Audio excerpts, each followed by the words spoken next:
Bonjour à toute la communauté du volleyball de plage au Québec. Je me présente, Simon Ouellette, je suis le responsable des arbitres de volleyball de plage du Québec. Je suis également arbitre national de volleyball intérieur et arbitre international de volleyball de plage. Dans cette vidéo, je fais le tour des règlements qui, en volleyball de plage, à chaque année, provoquent le plus de questionnements, tant de la part des joueurs, des entraîneurs, des officiels et des fans supporters. Alors, premier aspect à aborder et à comprendre, très important en volleyball de plage, de bien comprendre la nuance entre un contact de balle et une touche. Un contact de balle, c'est tout contact du ballon avec une partie du corps, peu importe comment ça se passe. Un contact va être légal si le ballon rebondit, est frappé, n'est pas attrapé ou lancé. C'est vraiment ça le critère. Vous verrez que j'utilise les termes attraper et lancer. Le terme transport n'est plus utilisé. Okay? C'est plus une faute. Il faut attraper ou lancer le ballon pour que ce soit une faute.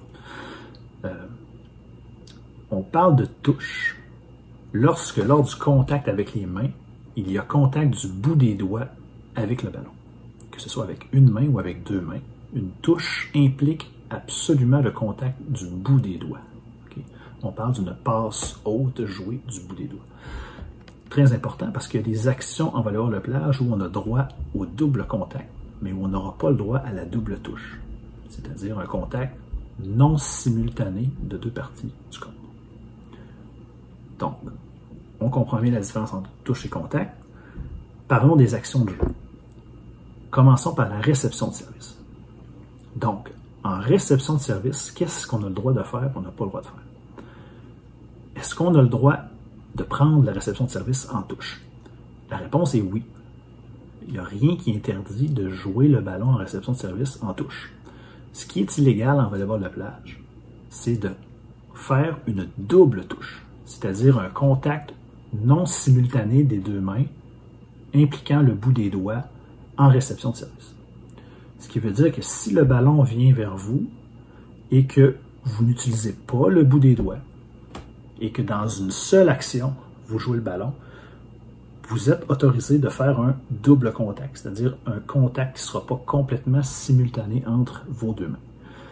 À partir du moment où vous le jouez et qu'il y a contact avec le bout des doigts, eh bien là, le contact doit être simultané. C'est-à-dire que le contact doit être de la même qualité que si vous faisiez une passe en touche haute du bout des doigts à votre partenaire. Le critère n'est pas plus sévère, il n'est pas moins sévère, c'est exactement le même critère que sur une passe. Et ça, c'est important de comprendre que c'est valable pour tout premier contact. Donc, si vous êtes dans un échange, que le ballon vient en balle facile, peu importe, et que vous la jouez en touche, si la touche est légale, c'est-à-dire que si les mains contactent le ballon de manière simultanée, que le ballon n'est pas attrapé et lancé, ou qu'il n'y a pas un contact prolongé, exagéré, l'action est tout à fait légale.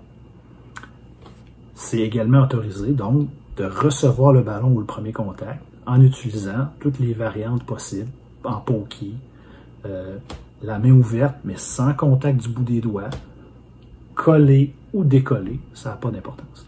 Tant que sur une première action, le double contact est légal. S'il y a contact du bout des doigts, le contact doit être simultané. Bon. Maintenant, la passe au partenaire.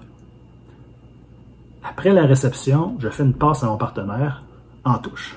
Quels sont les critères? C'est la même chose. Ce qu'on veut, c'est que le ballon soit joué de manière rapide. On veut des mains rapides, on ne veut pas que le ballon arrête et soit relancé, donc attrapé, lancé, faute. On ne veut pas non plus que le contact soit exagérément prolongé. Donc, si vous avez le ballon en main comme ça, que vous le descendez et vous le remontez, c'est une faute. Le contact est trop long. On veut des mains rapides. Des actions du poignet, une légère absorption ou une touche carrément butée. Le critère le plus important, c'est que le contact soit simultané des deux mains. Et c'est sur cette base-là uniquement que vous pouvez appeler une double touche ou non. La rotation dans le ballon n'est pas un critère pour appeler une double touche. tout ce qu'on regarde, c'est est-ce que les deux mains ont touché le ballon de manière simultanée. Le ballon peut sortir sans rotation, avec un peu de rotation, avec de la rotation avant-arrière. Tant et aussi longtemps que le contact est simultané, le contact est légal. C'est le critère numéro 1 à regarder. Maintenant, qu'est-ce qui arrive si votre touche est légale? Donc, votre contact est légal, les belles mains rapides, et que le ballon se dirige vers le camp adverse, c'est-à-dire qu'il traverse le filet. Ce qu'on juge ici, c'est l'intention. Si l'intention est de faire une passe à mon partenaire et que le ballon, suite à un contact légal, traverse le plan vertical du filet, il n'y aura pas de faute. L'échange continue. Pourquoi la règle existe? S'il y avait beaucoup de vent, que le ballon se trouvait à être transporté suite à la touche de l'autre côté par le vent, ce ne serait pas une faute. Donc, c'est la même chose. L'arbitre va juger l'intention de faire une passe au partenaire. Ce n'est pas un jugement qui est si compliqué. C'est assez évident de voir que l'intention est de faire une passe au partenaire. Donc, peu importe l'axe dans lequel vous faites votre passe, que vous fassiez votre passe en touche vers l'avant, en angle, gauche-droite, arrière, tant et aussi longtemps que votre intention est de faire une passe au partenaire, si le ballon traverse le plan vertical du filet, le jeu continue. C'est pour clarifier les règles spécifiques aux 16 ans et moins. Deux règles.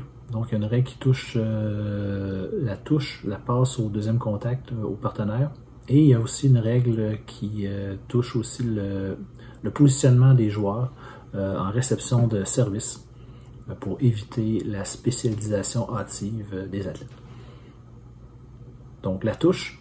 Alors, lorsqu'un joueur veut faire une passe à son partenaire en touche, on va tolérer le double contact, la double touche, si et seulement si, au moment de l'exécution de la touche, le contact se fait perpendiculairement à la ligne des mains, des épaules et des hanches établis avant le contact.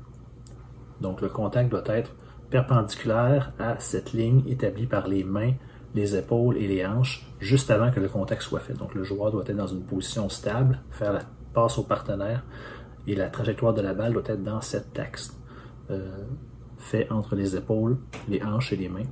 Donc là, s'il y a un double contact, on va laisser jouer, l'action va être légale.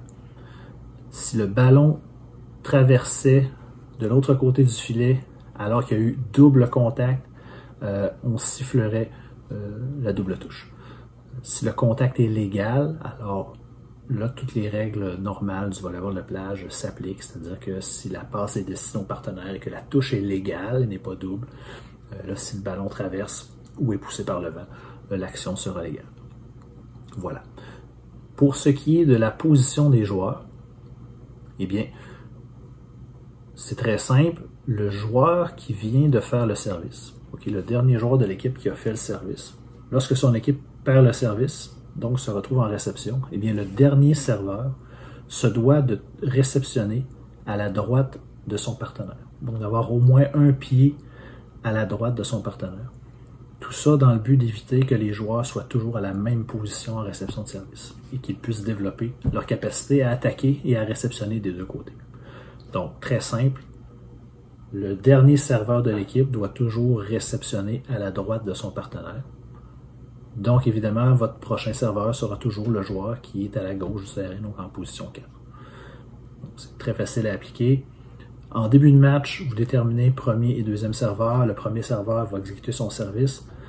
Même chose pour l'autre équipe. Donc, le premier serveur identifié va aller effectuer le service. Et après ça, on amorce cette rotation où le dernier serveur, lui, se doit de réceptionner à la droite de son partenaire. Maintenant, si vous voulez compléter une frappe d'attaque, c'est-à-dire envoyer le ballon de manière offensive de l'autre côté, en utilisant la touche, à ce moment-là, les critères sont différents. Si je veux envoyer le ballon en touche de l'autre côté, eh bien là, à ce moment-là, je dois l'envoyer absolument dans l'axe perpendiculaire à la ligne de mes épaules. Cet axe-là doit être établi juste avant le contact. Donc, je me dirige pour jouer, j'établis l'axe de mes épaules et je fais une touche légale de l'autre côté. J'ai le droit. Ça, c'est légal. Je peux faire la touche comme ça en avant ou en arrière, tant et aussi longtemps qu'elle respecte cet axe-là. Si je change l'axe, c'est une faute. Si je suis en mouvement au moment où je fais la touche de l'autre côté, je suis en faute également. Ce qui est super important à considérer, c'est que c'est vraiment uniquement l'axe des épaules qui est important. Les pieds n'ont aucun impact sur la décision. Donc, vos pieds n'ont pas à être fixes, vous n'avez pas à planter vos pieds, c'est vraiment les épaules. Donc, vous pouvez tourner votre tronc, arrêter, faire la touche. Il faut juste qu'on voit deux actions. Épaule, fixe, touche. Et on respecte l'axe. C'est ça le seul critère à considérer. Bon. Parlant maintenant de frappe d'attaque. Qu'est-ce qu'on a le droit de faire à l'attaque? En volleyball de plage, la seule faute qu'on n'a pas en volleyball intérieur, c'est qu'on n'a pas le droit de faire ce qu'on appelle un tip, c'est-à-dire un placement joué du bout des doigts. Donc, si je veux faire un placement du bout des doigts de l'autre côté, c'est illégal. Qu'est-ce qui est légal? Eh bien, c'est tout contact qui n'impliquera pas le bout des doigts. Donc, traditionnellement, on va utiliser le pokey. On va jouer avec les jointures, OK? Plusieurs jointures, 2 jointures, toute la main au complet comme ça, c'est légal. Le dos de la main est légal aussi. Ce qu'il faut éviter, c'est le pouce. Si je joue le ballon et que le pouce contacte mon ballon, eh bien là, c'est une faute. Il y a le bout du doigt contact pour éviter les redirections avec le pouce. Ça, c'est illégal. Donc, on peut jouer le ballon en pokey comme ça. Pour aller chercher plus de latitude, si le ballon est vraiment loin, on peut aller le jouer, ce qu'on appelle communément le cobra, c'est-à-dire aller le jouer avec la main, les doigts joints, OK? Joints ensemble et rigides. C'est vraiment ça le critère. Et là, je peux aller jouer du bout des doigts ici. Critère important, les doigts doivent être joints et la main doit être rigide. Si mes doigts sont ouverts, c'est une faute. Mes doigts doivent être joints ensemble et rigides. Alors là, je peux aller jouer le ballon et sauver des balles qui sont vraiment très hautes. Parlons maintenant d'action défensive. Donc, il y a une frappe d'attaque. Qu'est-ce qu'on peut faire en défensive de spécial en volleyball de plage? Mais comme on n'a pas le droit à la double touche sur le premier contact, pour se donner un peu de latitude et de spectacularité dans nos actions défensives, il y a une règle qui existe qui s'appelle la règle sur la frappe d'attaque en puissance, le hard driven ball. Lorsqu'on juge qu'une frappe d'attaque est une hard driven ball, les critères suivants s'appliquent. Le ballon doit être envoyé de l'autre côté dans une trajectoire descendante. Okay? Ça, c'est bien important. Et ensuite, ce qu'on juge, c'est le temps de réaction du joueur en défensive. Si le ballon est frappé en trajectoire descendante et que le joueur en défensive n'a pas le temps de changer sa technique, c'est-à-dire le ballon vient vers lui et il a une réaction pour se défendre, pour défendre le ballon, à ce moment-là, les critères de hard driven ball s'appliquent. Et là, on va tolérer un peu de double touche sur le premier contact. On va tolérer également un léger ralentissement du ballon en défensive pour donner une latitude supplémentaire pour pouvoir jouer ce ballon-là en défensive et sauver des ballons de manière spectaculaire. Donc, c'est vraiment là que ça se passe. Important, il faut que les mains restent en position vers le haut. Vous pouvez jouer le ballon comme vous voulez, mais si vos mains se retournent comme ça, là, on n'applique pas les critères du hard driven ball. Si le ballon est légèrement retenu, on va appeler attraper. Si vous faites un double touche, on va appeler double touche. Il faut vraiment garder les mains vers le haut lors de cette action défensive-là. Important de considérer le temps de réaction. Donc, si une balle est frappée en puissance et que je suis dans le fond du terrain et que j'ai le temps, en vrai, de me tasser, de la prendre en manchette, c'est plus une hard driven ball. Donc, les critères normaux vont s'appliquer. Mon premier contact doit être une touche clean, bien exécutée. Si je suis très près du filet et que le joueur fait un pokey sur moi et que j'ai pas beaucoup de temps de réaction, on juge encore hard driven ball. C'est vraiment le temps de réaction qui compte ici. Donc, quand vous êtes près du filet, il y a beaucoup de chances que ce soit une hard driven ball, plus que si vous êtes loin du filet. Il ne faut pas être trop sévère non plus, il faut donner de la latitude. Notre objectif, c'est de laisser jouer et de créer des échanges spectaculaires le plus possible. Donc, ça doit quand même être évident dans notre jugement lorsqu'on appelle une faute sur une balle qui ne serait pas frappée en puissance. Maintenant, c'est valable pour le premier contact, à l'exception de si le ballon est légèrement dévié sur le bloc. OK, mon partenaire bloque, l'attaque passe, le ballon est légèrement dévié sur le bloc. Et là, je vais faire une défensive main haute.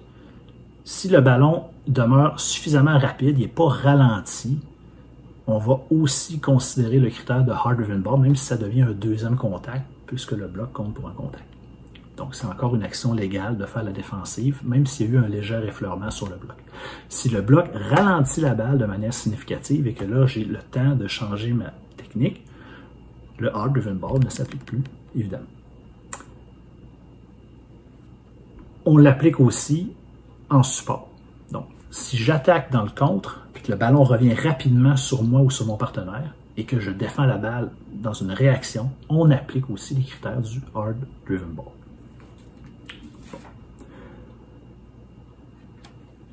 Le dernier point que je voulais discuter, c'est le bloc. Le bloc apporte aussi beaucoup de questions. Alors, un premier rafraîchissement, qu'est-ce qu'un bloc par définition? Un bloc, c'est une action d'un joueur qui est près du filet, qui tente d'intercepter le ballon qui vient de l'autre côté, du camp adverse, en ayant une partie du corps au-dessus du filet. Ça, c'est la définition d'un bloc. Qu'est-ce qui est légal au bloc? On me pose souvent la question, est-ce que le bloc peut rediriger le ballon? La réponse, c'est oui. Qu'est-ce qui serait une faute? Encore là, on revient aux fautes de manipulation et de contact de balle. Le ballon vient vers moi, je tente de l'intercepter alors qu'il vient de l'autre côté. Qu'est-ce que j'ai pas le droit de faire? J'ai pas le droit d'attraper ou de lancer le ballon. Donc, j'ai pas le droit de faire un contact prolongé avec le ballon. Donc, si mon action est rapide, clean, que le ballon n'est pas attrapé et lancé ou transporté dans l'espace, comme on pourrait dire, il n'y a pas de faute. Même principe que si vous sautez, que vous juste faites un placement, un roll shot avec le ballon, il n'y a pas de faute. Donc, que vous le fassiez à une main, à deux mains, à une main, il n'y a pas de différence dans l'application du critère. Donc, oui, tu peux rediriger le bloc, mais tu n'as pas le droit d'attraper ou de lancer le ballon en le faisant. Est-ce que je peux bloquer à une main? Oui. Tant et aussi longtemps qu'au jugement de l'arbitre, de l'équipe arbitre, que je remplis les critères d'un bloc qui sont, en ayant une partie du corps au-dessus du filet, j'ai tenté d'intercepter le ballon qui venait de l'autre côté. Donc, c'est ça le critère pour juger d'un bloc. Si le ballon arrive tranquillement et que c'est évident que je suis en train d'attaquer le ballon, et bien là, je remplirai peut-être plus les critères d'un bloc. Et puis là, je pourrais être pénalisé si je fais un placement du bout des doigts et si je prends avantage de ma position. Mais sinon, toute action, je saute au bloc, on tente de faire un placement au-dessus de moi, un roll shot, j'étire le bras et je rabats le ballon, je suis dans une action de bloc. J'ai une partie du corps au-dessus du filet et j'intercepte le ballon qui vient de l'autre côté. Donc, il n'y a pas de faute, tant que le ballon n'est pas attrapé ou lancé.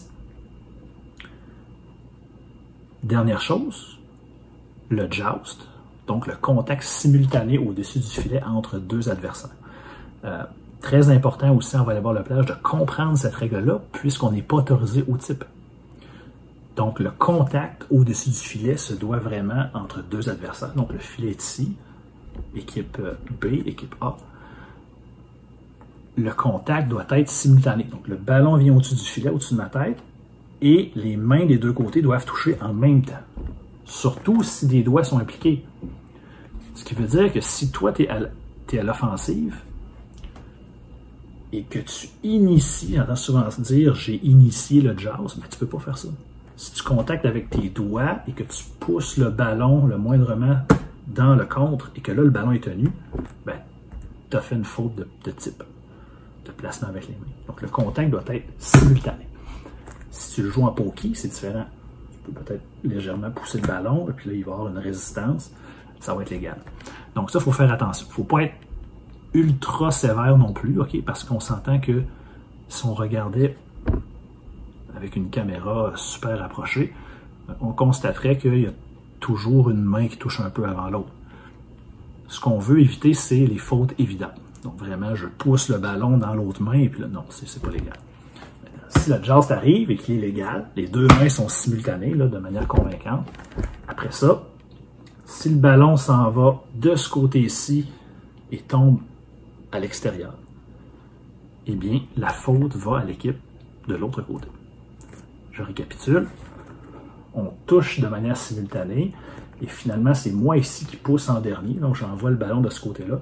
Si le ballon s'en va à l'extérieur, on juge que c'est moi le dernier qui a touché. Donc, j'ai envoyé le ballon à l'extérieur. Et c'est pas plutôt un ballon qui touche le bloc et qui dévie à l'extérieur. J'espère que c'est clair. J'espère que c'est clair pour tout le monde. Si vous avez des questions, n'hésitez pas à me contacter, à contacter tous les officiels du Québec. Ça me fait plaisir d'en discuter. Alors, je vous souhaite une excellente journée, une excellente saison de volleyball de plage. On se voit sur les terrains bientôt. Au revoir.